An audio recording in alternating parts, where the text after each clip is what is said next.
It is just after midnight off the coast of Catalina Island. A 58-foot yacht called Splendour drifts in the black Pacific, its lights a faint glow against the darkness. On board are 4 people. By sunrise, only 3 of them will still be alive. The 4th, Hollywood icon Natalie Wood, will be found floating face down in the water, her red jacket soaked, her nightgown clinging to her body, her wool socks still on her feet. For 30 years, the official explanation sounded simple. She slipped, fell into the ocean, and drowned. A tragic accident. But if it was only an accident, why did nearby boaters report hearing a woman calling for help in the middle of the night? Why did the captain later claim he had lied to protect someone? Why did the coroner quietly change her death certificate to drowning and other undetermined factors? And why did police name her husband a person of interest decades after she died? And beyond the cold paperwork, there is another question. How does a woman who has feared dark water her entire life end up alone in the sea, just yards from the yacht where her husband, her co-star, and her captain are all still awake? In this film, we are going to rewind the final hours of Natalie Wood, step by step, decision by decision, and uncover the layers of jealousy, silence, and unanswered questions that still haunt this case. When news of Natalie Wood's death first broke on the morning of November 29, 1981, the entertainment world froze in disbelief. It was Thanksgiving weekend, a time when Hollywood usually retreats into family gatherings and quiet celebrations, not front-page tragedy. Yet suddenly, radios cut into programming, morning anchors interrupted holiday chatter, and newspapers rushed out special editions with a headline that seemed impossible. Natalie Wood dead, at 43. To millions, she wasn't just another actress. She was a piece of Americana, a woman who had grown up on screen, evolving from the precocious child in Miracle on 34th Street, to the wounded teenager in Rebel Without a Cause, to the luminous Maria in West Side Story. People had watched her for decades, felt familiar with her face, and believed they knew her. The idea that she could simply vanish into dark water in the middle of the night felt almost mythic, as if Hollywood itself had suffered a tear in its fabric. The initial shock quickly turned into a frenzy of unanswered questions. Reporters flooded marinas, police stations, bookshops, and film archives, trying to piece together a narrative.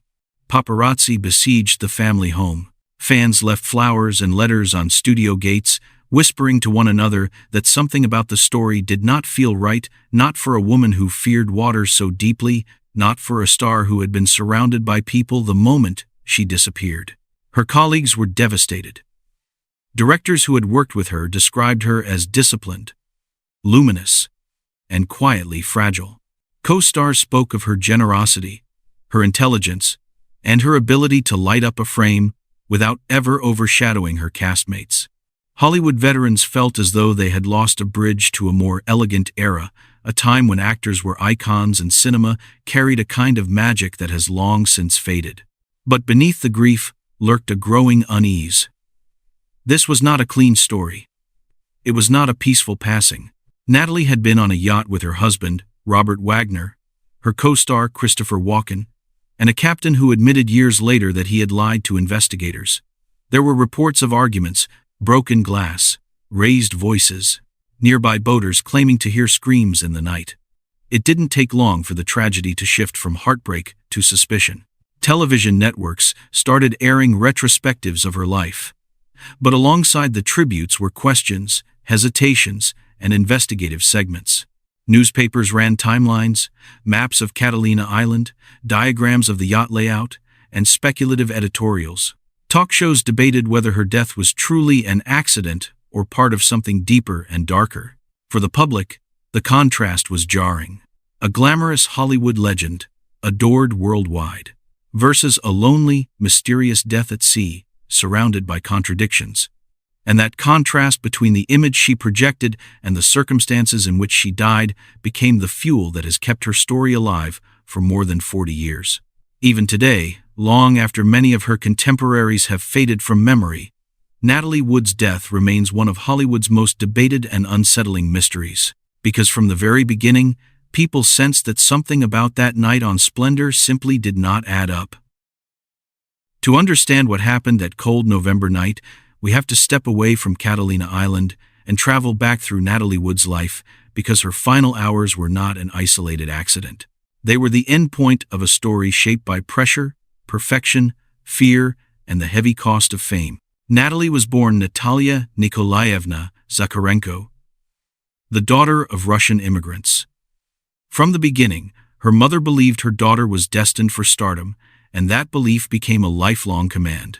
Natalie learned early that approval came through performance. Long hours on sets, adult expectations, and a childhood measured in takes and tears. Hollywood adored her, but adoration is not compassion. Her early success made her disciplined, but it also taught her to hide what she felt and deliver what others needed. And somewhere in those early years, a warning entered her story like a shadow. Beware of dark water. Whether prophecy or mythology, the fear was real. People close to her would later say she was not merely uneasy around deep water, she was terrified of it. She survived the hardest transition in the business. Child star to serious actress with rare grace. Rebel without a cause made her the face of conflicted American youth. Later films confirmed she wasn't just famous, she was essential. But the industry that lifted her also controlled her. In the Hollywood of that era, young women were packaged, protected, and manipulated, and the cost was often emotional trauma that never appeared in headlines. Then came Robert Wagner. Handsome, charismatic, and equally shaped by the same industry pressures. Their first marriage burned hot and unstable. Careers shifted, tempers clashed, and they divorced. Natalie kept working, building an iconic filmography, but success didn't erase fragility. As the years passed and Hollywood changed, roles grew scarcer, expectations tightened, and the unspoken fear of decline crept in. In 1972, they remarried, a second chance that looked perfect from the outside. A family, 2 daughters, a renewed public fairy tale. But fractures remained. Natalie still carried the need to please and the fear of disappointing. Wagner still carried insecurities and a darker current of jealousy and control that had haunted their earlier years. They were older, but not healed. Then Natalie accepted Brainstorm, meant to be a comeback, starring opposite Christopher Walken. Walken's intensity and artistic seriousness sparked a bond with Natalie. It may have been nothing more than creative chemistry, or it may have been more. What mattered was that Wagner felt threatened by it, and jealousy has a way of turning suspicion into certainty. By Thanksgiving 1981, Natalie was balancing a comeback, a marriage under strain, and fears that never fully left her. She was exhausted, hopeful, vulnerable, and she stepped onto a holiday yacht trip meant to be a brief escape. Instead, it became the final chapter of a story that had been building for decades. By the early 1980s, the contradictions in Natalie Wood's life were no longer separate. Glamour and pressure, success and fear were colliding. The industry had shifted toward younger stars and riskier roles, and Natalie's career felt like it stood on a question mark: comeback or decline. For someone whose confidence was never as solid as the public assumed, that uncertainty was corrosive. At the same time, her remarriage to Robert Wagner carried a delicate strain of affection mixed with old wounds and unspoken fears. Friends would later recall tension, jealousy, and emotional volatility beneath the polished image. And Brainstorm poured fuel onto that dynamic. Natalie working closely with Christopher Walken, a younger, critically celebrated actor whose intensity and artistic drive fascinated her. Their relationship may have been entirely professional, but its existence unsettled Wagner. The set began to feel different, awkward silences, subtle shifts in body language, rumors that started circulating before the yacht ever left the dock. Hollywood thrives on speculation, and once the machine starts turning, it's hard to stop. Natalie was also carrying quieter burdens. She had struggled with insomnia for years, sometimes relying on prescription medication. Anxiety followed her like a familiar echo from childhood. The pressure to be flawless, the dread of a headline, the fear that one misstep could break the fragile structure of her life. And beneath everything sat the fear she rarely spoke about: water, dark water. Even as an adult who attended yacht events and vacations, people close to her said she avoided swimming and felt uneasy on open decks at night. The dark water warning, real or mythologized, still lived in her mind. So when she agreed to the Thanksgiving trip, she didn't step into peace. She stepped into an enclosed space loaded with stress, a marriage shadowed by insecurity, a friendship complicated by perception, and a private fear that made the ocean at night feel less like a view and more like a threat. On the yacht Splendour, tension had nowhere to go. The captain, Dennis Davern, later described the atmosphere as charged, and when he finally spoke years later, he painted a picture of arguments that escalated as the night wore on. What matters here isn't sensationalism. It's the emotional landscape Natalie entered in her last days. A woman trying to hold together career, marriage, reputation, and fear all at once. Those burdens did not drown her, but they shaped the world in which her final moments unfolded. In the final weeks of her life, Natalie Wood moved through the world with a kind of restless grace, still radiant, still disciplined, but weighed down by something quieter, more difficult to name. To the public, she appeared poised as ever, yet those closest to her sensed an undertow beneath the surface. She was juggling a career in mid-transition, a marriage she was trying to stabilize, and a role that required her to work closely with Christopher Walken, whose presence, whether intentionally or not, intensified the tension at home. Production on Brainstorm had reached a critical stage. The film was technically ambitious, with a complicated post-production process. Natalie was committed to the project and determined to deliver a polished performance. But long days on set left her exhausted. She confided to friends that she felt spread thin, pulled between her work, her family, and the emotional balancing act her marriage required. She wanted harmony, yet she could sense the cracks beneath her efforts. In interviews recorded shortly before her death, she seemed both hopeful and introspective. She spoke about wanting to take on more challenging roles, to evolve beyond the ingenue image that had defined her for so long. But she also hinted at feeling the pressure of reinvention, the silent fear that Hollywood might not be ready to see her in a new light. Her answers were measured, her smile gracious, yet her eyes flickered with fatigue. At home, the atmosphere shifted from day to day. Some evenings were warm, familiar, filled with family routines and the comfort of shared space. Others were tense, marked by small arguments that hinted at larger unresolved issues. Robert Wagner, charismatic and charming in public, was known among friends to have a fiery temper and a deep sensitivity toward anything that might threaten his marriage or his image. The growing closeness between Natalie and Walken, even if rooted only in artistic admiration, unsettled him. Natalie, ever perceptive, felt the shift. She tried to smooth the edges, to avoid conflict, to keep the peace. But the emotional labor weighed on her. She was exhausted not only from work, but from managing the feelings of those around her. It was a role she had played for much of her life, the peacemaker, the steady presence, the one who absorbed tension to keep the world functioning.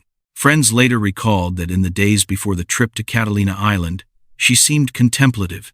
She looked forward to a brief escape, hoping the holiday weekend might offer a moment of calm, a reset.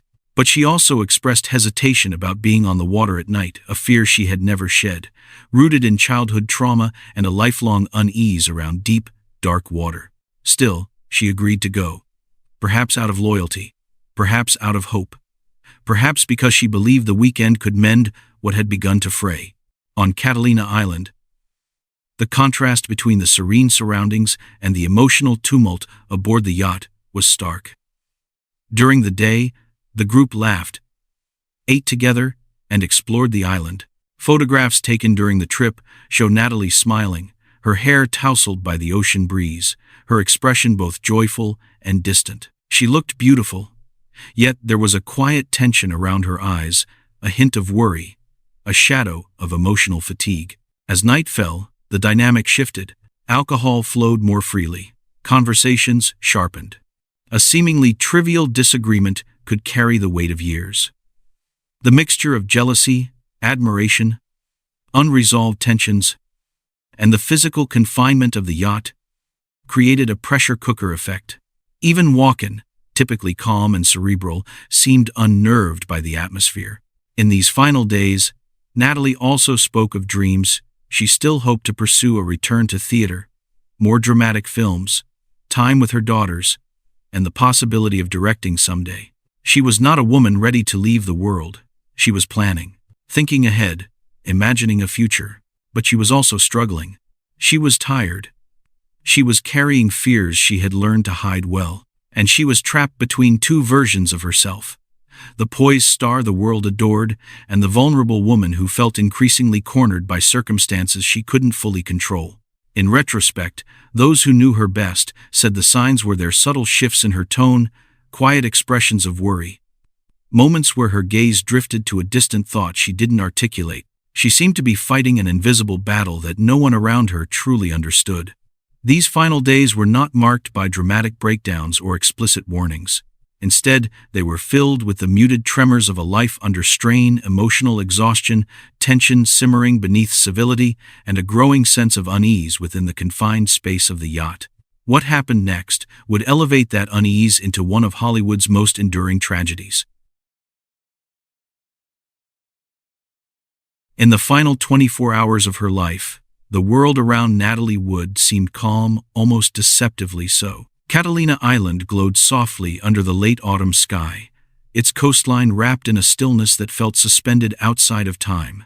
From afar, the yacht Splendour appeared peaceful, anchored gently in the dark water.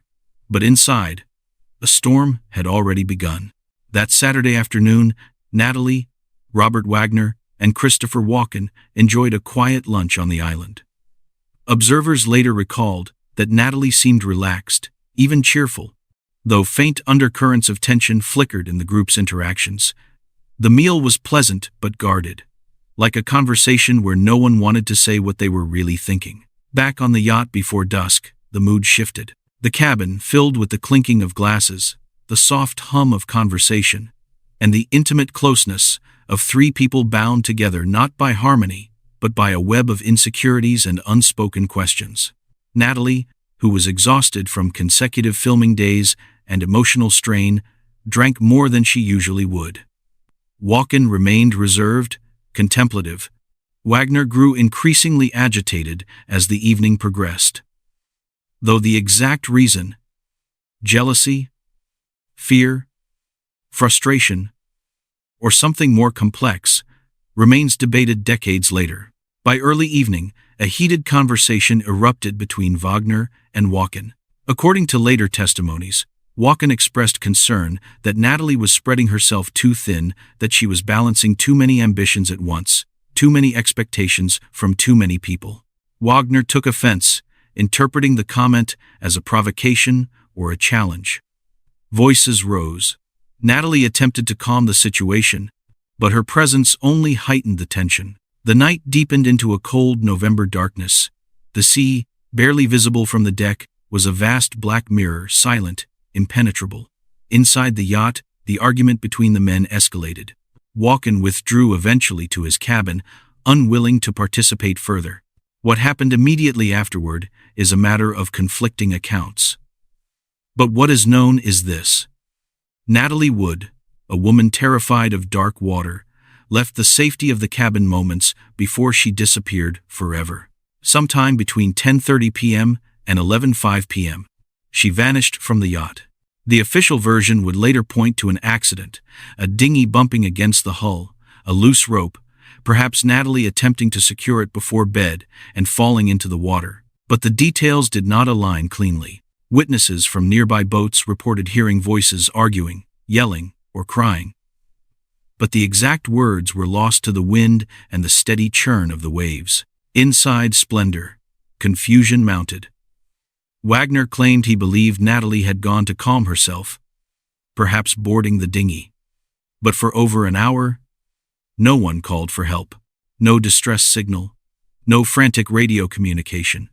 Only silence, broken occasionally by the rhythmic slapping of water against the hull. Meanwhile, Natalie was in the water. How long? No one can say. She was wearing a nightgown, socks, and a down jacket, clothing heavy enough to drag her underwater within minutes. Her fear of dark water made it nearly impossible to imagine she would willingly leave the yacht alone, especially at night. The contradiction fueled speculation for decades. How could someone with such deep, lifelong terror end up alone in the ocean unless something had gone catastrophically wrong? Sometime after midnight, the search began, but sluggishly, without urgency.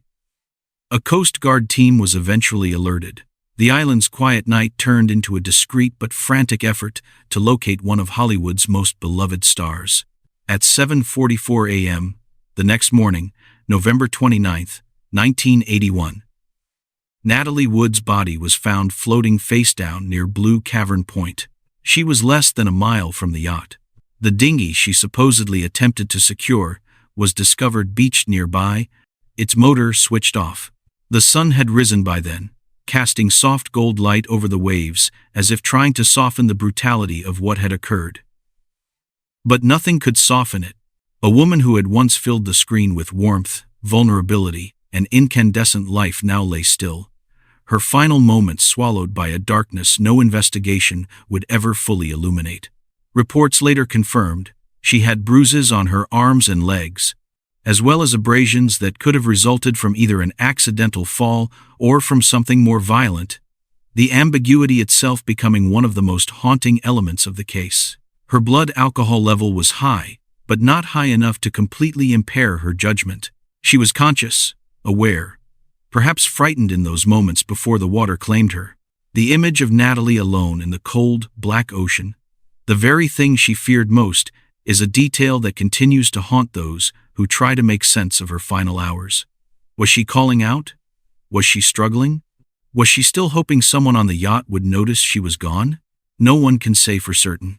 What is clear is that the final 24 hours of Natalie Wood's life were a collision of emotion, tension, fear, and tragic circumstance, events unfolding in tight quarters, under the weight of long, simmering insecurities, in a place that should have brought peace, but instead delivered one of Hollywood's greatest mysteries. And long before the world learned of her disappearance, the tragedy had already begun aboard the Splendour. When the news of Natalie Wood's death reached the mainland, Hollywood stopped. The word drowning appeared in the first headlines, but nothing about the situation felt simple. By noon, a quiet tragedy had already begun to transform into a cultural earthquake. Reporters flooded marinas along the California coast. Radio broadcasters interrupted regular programming with urgent updates. Fans gathered outside studios, where Natalie had once filmed, their faces pale with shock. She was only 43, beloved, iconic, complicated, and still in the middle of a career resurrection. No one could reconcile the image of Natalie Wood, poised, elegant, luminous, with the brutal anonymity of a drowning in the cold Pacific. The initial police report classified her death as accidental. But, almost immediately, cracks began to form in the narrative. The bruises on her body, the abrasion on her cheek, the time gap unaccounted for between her disappearance and the first call for help, the dinghy inexplicably found with the motor off, the tension aboard the yacht earlier that night, and the most haunting question of all, why would a woman terrified of dark water leave the yacht alone? As journalists pushed for answers, the details grew stranger. Captain Dennis Davern, the man entrusted with the safety of everyone on board, began contradicting his initial statements. In early interviews, he supported Wagner's version of events, but later, guilt, or pressure, or conscience drove him to speak differently. He confessed that he believed something more had happened, that an argument between Natalie and Wagner had escalated, that Wagner had delayed the search, that he had been told explicitly not to turn on the floodlights or call the Coast Guard immediately. His new recounting opened a door that would never fully close again. Attention then turned to Christopher Walken, the enigmatic third presence aboard the yacht. Walken, shaken and guarded, insisted he had no involvement. According to him, he had retreated to his cabin after the argument, heard nothing unusual, and only learned of Natalie's disappearance when it was already too late. His distant demeanor, so characteristic of Walken, was interpreted by some as composure, by others as concealment. The public, hungry for clarity, found none. The LAPD, facing mounting pressure, reopened the case in 2011, nearly 30 years after the tragedy. New forensic analyses revealed that the bruises on Natalie's body were more consistent with assault than with a simple fall. The manner of death was officially changed from accident to undetermined. The wording was clinical, but the implication was explosive. It suggested that Natalie's final moments may not have been shaped solely by misfortune, but potentially by human involvement. This shift reignited controversy. Her sister, Catalina Wood, campaigned fiercely for truth, insisting that Wagner knew more than he claimed. Others defended him, stating that grief had already consumed a man who lost the love of his life. Wagner himself consistently denied any wrongdoing, condemning the speculation as cruel and unfounded. But the inconsistencies lingered. Why hadn't the search begun immediately? Why had the dinghy been silent, the motor cold? Why did the bruising pattern raise so many questions? And why, decades later, did the key witnesses disagree on the most basic facts of the night? Experts in marine accidents weighed in. They analyzed the water temperature, the currents, Natalie's clothing, even the buoyancy of her jacket. Some believed she might have attempted to board the dinghy and slipped. Others argued that her clothing was too heavy for such a deliberate act. Still, others said that if she had fallen accidentally, her cries would likely have carried across the water, especially in calm conditions. Yet none of the witnesses, on nearby boats, reported hearing a clear call for help. Only fragments of voices. Only uncertainty. The tragedy grew into a legend. A mosaic of half-truths, contradictions, silences, and unanswered questions. Hollywood itself felt divided. Some whispered speculation in private, but refused to speak publicly. Others, decades removed from the politics of the era, hinted that Natalie's death had always seemed off. But no one wanted to challenge Wagner, at the time a respected actor with influence and connections. The case became a mirror, reflecting not only the mystery of one woman's final moments, but the culture of an industry built on image, power, and silence. Even today, the debate continues. Documentaries, interviews, books, and investigative reports revisit the tragedy with relentless fascination. No version of events fully satisfies. Each explanation leaves behind a residue of doubt. Something missing, something unsaid, something that never quite fits. Was it an accident? Was it negligence? Was it a moment of anger that spiraled out of control? Or was it something even more complicated, the intersection of alcohol, jealousy, exhaustion, and fear? The truth, suspended somewhere between testimony and silence, remains as elusive as the waves that carried her away. More than 40 years later, Natalie Wood's death is still not just a case. It is a wound, one that refuses to close, a question that refuses to be answered, and a story that continues to draw the world back to that dark ocean night, searching for clarity that may never come. In the years following Natalie Wood's death, her legacy grew into something far larger than the mystery that surrounds her final night. For audiences, she remains a singular presence, a face that captured the emotional shifts of a generation, a performer whose vulnerability and clarity of feeling made even the simplest lines resonate. It is rare for an actor to transcend the roles they play, but Natalie did so with an ease that felt almost supernatural. She embodied the hopes, fears, dreams, and fractures of the eras she moved through. She made Hollywood feel human. Her films, once merely popular, have taken on a new dimension. Rebel, Without a Cause, stands now as a time capsule of youth in conflict, and her own internal conflicts echo subtly beneath the surface. West Side Story still moves new generations, its pain deepened by the knowledge of Natalie's own lifelong anxieties and search for belonging. Even her final projects, unfinished or overshadowed by tragedy, are revisited with an ache for what might have been. She had more stories to tell, more characters to explore, more life to live. Her daughters, Natasha and Courtney, have spoken often about the complexity of their mother's legacy. They remember her warmth, her humor, her discipline, her desire to be both a great actress and a constant, nurturing presence. They remember the quiet moments, laughter in the kitchen, bedtime stories, the small rituals that never make headlines but define a person far more than fame ever could. For them, her death is not a mystery but a loss, a quiet void, an absence that shaped their lives. Hollywood, too, has changed since Natalie's passing.